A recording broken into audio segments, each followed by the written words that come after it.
Do you know anything is possible? Whatever situation that you're in right now, it doesn't mean that's where you're going to be. And that could be either a good thing or a bad thing. Maybe you're in a great situation where everybody loves each other, your finances are paid, you're healthy, the future looks fantastic, then boom, the unthinkable happens.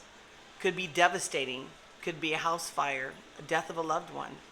I don't mean to be light about that because I understand how awful that can be. It could be a diagnosis. You could be in a place where it is pure poverty, as in you have no idea where the money's going to come from. Maybe you have a baby on the way. Maybe now your parents need help, and just everything is a mess. But anything can happen. When you change your perception of your situation and you look at things through God's eyes and his perspective, and let's say something terrible does happen, a divorce, a betrayal, a child ran away, child rejects you. In your human perception, and when we're leaning on our own understanding, we try to fix things in incredibly limited ways. Or we'll compromise ourselves, we'll compromise our beliefs, we'll compromise our standards, or we'll compromise in a way that actually will cause bitterness. Well, that sucks, right? But God, the more time you spend in his word, and I'm telling you every single day that you are even taking a bite, take a bite of his word every day. The more that you're consuming him, the more that you're prepared for whatever is about to happen. Now, I come from, it's poverty, but we didn't think it was. We lived in a pretty poor neighborhood. My daddy was a trucker. He was a sweet man. And he'd be gone for 5 days and in for 2. He'd be trucking bathing suits for Columbia, if I remember that right. Oh, from here to North Carolina. Here is Washington State to North Carolina. And yeah, we made it. I mean, we were on government cheese and Pop Shop Pop, which some of you might know what that is. Anyway, by the way, I'm kind of hot. We just got back from a little vacation, and it's like 100 degrees here, and no makeup. This is Mahar, tank top on. This is all me, baby. So anyway, going back to, I went to a very basic public school, graduated enough, no honors, no nothing like that. I did a little bit of college. I had dreams of becoming an ambassador. I loved Shirley Temple. Shirley Temple Black. Shirley Temple. And the thing is, even when I was little, I mean, I was watching reruns of her movies, but I just saw that she was adorable and loved and just precious. And so I knew that she had become, after her Hollywood career, she became an ambassador in Russia. And I said, I want to be an ambassador. I had no idea what I wanted to be in life. So I started studying foreign languages and political science, and I'm like, I can do this, So when it came time to really go to college, I had no idea what I was doing. I didn't really have a lot of help in that area. I went to a community college and didn't even finish that because this guy ran me off the road, and we ended up getting married. That's a whole story in itself. But like, well, is that it? Is that all my life would ever be? I had bigger dreams, bigger ideas. I wanted more out of life, but this whole college thing wasn't working out for me. And I wanted to make a difference in the world. But how? How? With somebody so mediocre or less than? How was I going to make a difference anywhere in this world?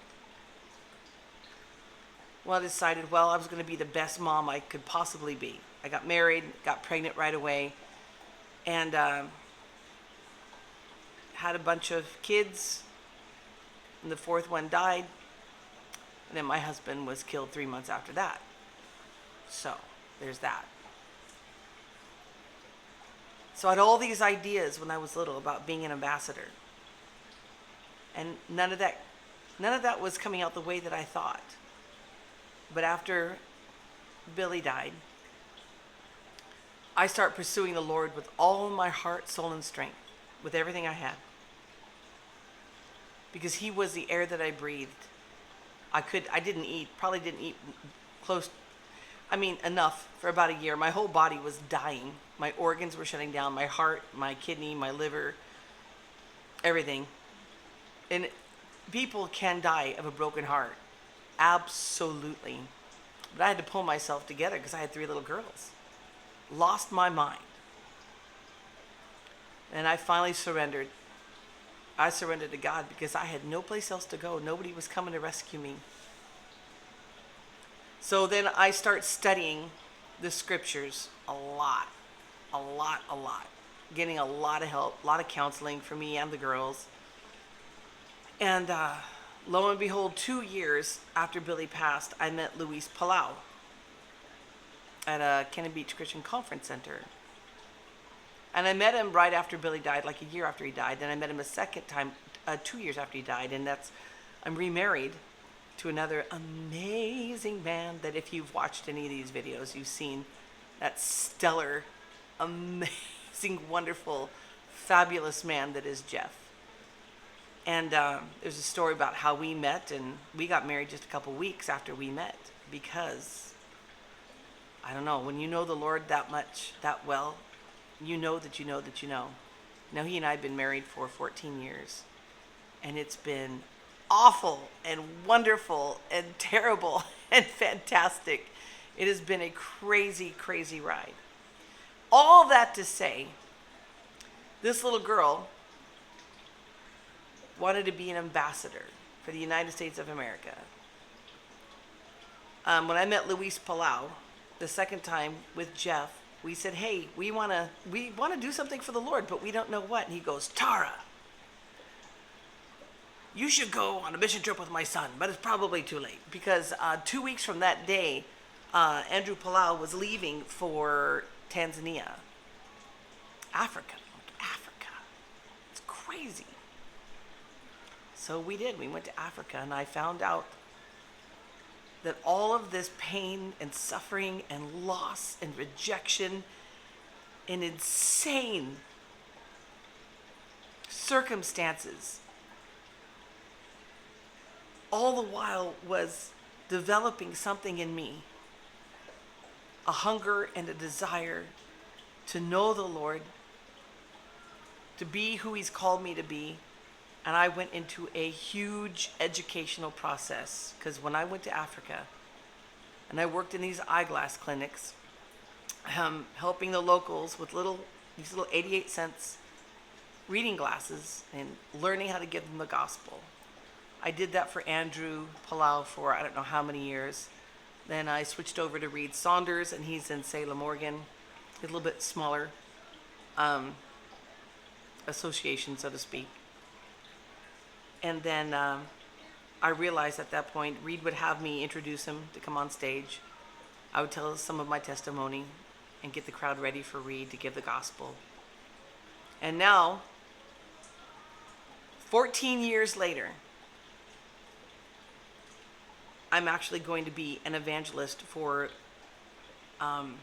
Global Network of Evangelists underneath Andrew Palau. In fact, what we do is we go to these countries, we do outreaches for about 2 weeks. We bring in glasses, medical supplies. We do a whole bunch of different things for the locals and invite them to a big show that lasts for 4 days. And every day there's a different big time evangelist. And I'm going to be one of those big time evangelists. It's going to be, I get Thursday night, I'll take it. But I'm going to be on the stage, sharing that stage with Daniel King, Bob Lenz, and Andrew Palau. That's kind of a big deal. So what I'm saying is, whatever has happened to you, I praise God it's happened, because it's going to reveal to you too that you are kind of a big deal. And anything is possible. Don't give up. Persevere. You are loved. You are given everything you need to be all that he's called you to be. All right, God bless you and have a great day.